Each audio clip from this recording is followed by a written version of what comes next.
Well, good afternoon. So I've got just the first Tom Waits album I gotta listen to on YouTube or whatever, and I'll go ahead and do that ranking. I might do a separate video for the three disc Orphans set. That's like 54 songs. I played disc one yesterday for like 2 hours. It was really good. There's nothing really to complain about. It goes through a bunch of the different like the Wozzeck musical and other bits and pieces of soundtracks and other appearances that he re-recorded or they were left off the um, you know Alice or Blood Money. That's just disc one. I got to play the other two, and I had a pretty good weekend overall. Got off one interview, have another phone interview with about an hour and an hour and 15. So for this video right now, I'll keep it quick. I got my first ever Dave's picks. I got volume 52 here. Glare. This is 9/11/83 at the Downs at Santa Fe, New Mexico. And there's three bonus tracks from the day before. Um, this is number 23607. First of all, I got my shirt to match it up. Yeah, had to.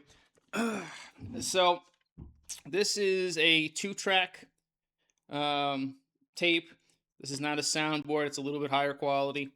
There are moments where I swear it's a multi-track performance, but the fact that it's a two-track performance shows up more like when the vocals come dominating over everything else. You can tell where the where the mics were set up and everything for the levels. And this is a solid performance. This is a month before the October shows in the MSG box. So when I saw this popped up and I saw the timing, I went, they were on fire in those October shows. I'm like, let's go back a month. Let's see where they were at. And front to back, this is solid. Uh, Off of what would be the new tracks, you do get Hell in a Bucket into West LA Fadeaway. Um, Actually, those are the new tracks. Oh, Wang Dang Doodle's a throwback. But um, you do get a couple of tracks off of Go to Heaven to open it up. Alabama Getaway's on here, so is Althea. Dire Wolf is the third song in. It's impressive. I love the version of Me and My Uncle into Mexicali Blues and to Althea on disc one. Now, your mileage might vary on disc one with their cover of CC Rider from Lead Belly. It goes about 10 minutes. Of course, Bob is doing it. I mean, Brent could have done it. I'm pretty sure in the early days it was a Pigpen cover every now and then. But it was mostly Grateful Dead after 79. And Bob does a great job with it. I got so used to the Elvis versions from 1970 to 77, the anniversary just passed, for him as well. It kind of drags. I mean, I'm used to them extending some of these songs. It's not as, I mean, it is a blues tune, so I get it. But on the third listen, I skipped it. I was like, okay, let me go to the next track, which is my a fiery Might As Well. You go to the second disc to start set two. You get that trio from the Blues for All, A Help on the Way, the Slipknot, Franklin's Tower, about 25 minutes long, I believe, total. You get a 10-minute Let It Grow, a 14-minute Let It Grow, a 10-minute He's Gone into drums, into space. Disc two is great. Three starts off with Truckin' into Wang Dang Doodle to Morning Dew, Around and Around, and ends up with the full Sugar Magnolia, not the jam version where it splits off before the last refrain and comes back as Sunshine Daydream. Now it's Sugar Magnolia, and then we close with US Blues. Now, here's the one actual complaint I have. The three songs they added from the day before. Cumberland Blues, which we know is always first set.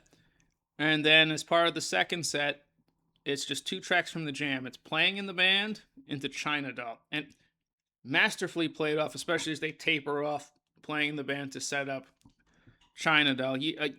I believe it was in 73. It would be like Estimated Profit into China Doll or Estimated Playing China Doll. playing. You get the idea. My thing is to put those three songs. What I would have done, because you go through U.S. Blues. It's yes, it's protest, but it's also engaging. It's triumphant. You leave on a happy note between Sugar Magnolia and U.S. Blues.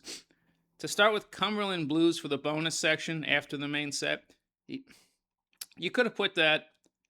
Honestly, they could have snuck that into like in between West LA Fadeaway and Me and My Uncle. It'd be in the first set, halfway. No one would complain. Or, you could put it right after Dire Wolf and before Hammer Bucket. You have Cumberland Blues. And what I would have done personally, considering that disc 3 starts with Truckin' and 2 ends with Space, I would have put Playing in the Band and China Doll from the day before to start disc 3. So, you have the dour, depressing Jerry ballad, and then they could slow start back in with Truckin', and then you finish the main set properly. As it is, disc 3 ends kind of, depressing. But you have to keep in mind it's those last 3 tracks are the show before. But that's just me. I think the flow makes more sense doing it that way. But the rule with the Dave's picks are you keep the one show together, and then anything else from the night before, or even if it's 2 years before, but it's from bits and pieces from another show spread out extra somewhere else, they throw it in after the main set. So that's my only real complaint. It just it doesn't it ends and then it picks up and then it ends sour, and it's like I you could have tinkered around with it a little bit, and they do in the main box sets too on a couple of occasions. If you check some of the 2 and 3 CD set, the 3 CD sets for some of these, like a couple of spots in April '78, to keep one show on 2 discs, they took 10 or 12 minutes off of the show and stuck it on the end of disc 1 for the show after it. And then it went to proper 2 and 3, the rest of the main set for the next night. So they've got a track record of doing that in the box sets. Why they wouldn't do it here for just thematic and musical flow, I don't know. If you can get this for $30 still, get it. I think this is a high quality recording for what it is. I haven't read the booklet yet. I'm going to, and there's the newspaper reports after the 2 shows. Does the booklet do anything? And I mean, it is what it is. The Dave's picks do have some really colorful artwork, I have to say that. I've got 2 more on the way. I got a really good deal on 2 of them for $50 with the bonus discs. Those usually go for about $50 when they're available if you're a subscriber. I found a bunch more. I'm trying to collect the 1990 volume 55. I got 47 49s on the way. Next, I'm gonna make an offer for volume 50 with the bonus disc, and then try to get I think it's 53 that has or 54 that has more of 5/4/77 added on.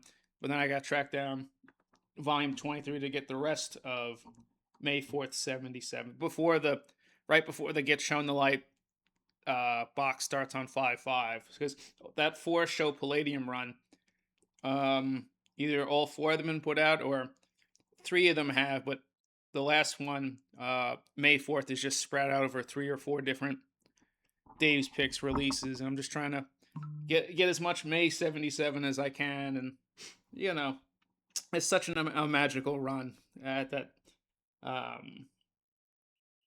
If they're cheaper, I can get them at a good price. I'll listen to them. I know I will. And I think the one that just dropped, the one I have coming, I think it's 49, is a 1985, April '85, which is going to be perfect with the brand new box set that comes out next month, which is June, and I think parts of July '85. Summer Magic, that's next month. So I'll have to tie into that, and if I want to do that box, down the line, while it's possible for a good price, that there I've got the tie-ins, just wrapping up all the little eras I don't have, or I just don't have a lot of material from. Like, I need a lot of 76 and 73 and 71. No, I don't have the Pacific Northwest box. I wish I did. Oops. But enough of my ranting. Let me wrap this up real quick. So again, Dave's Picks, volume 52. Check it out. And then, of course, while you're there, look up 53, 54, 55. It's all really good stuff. And being a high quality 2-track recording instead of just a 2-track recording, you'll think it's a regular standard album, live album. And that's it, guys. I'll be back in a little bit when I do this interview and play the one Tom Waits album, and then I'll be back with the album ranking as I see it for Tom Waits, because there's not enough Tom Waits discussion. There's not. So might as well do it. But till the next one, real soon. Take care. Enjoy yourselves before we're all dirt in the ground. I'll see you.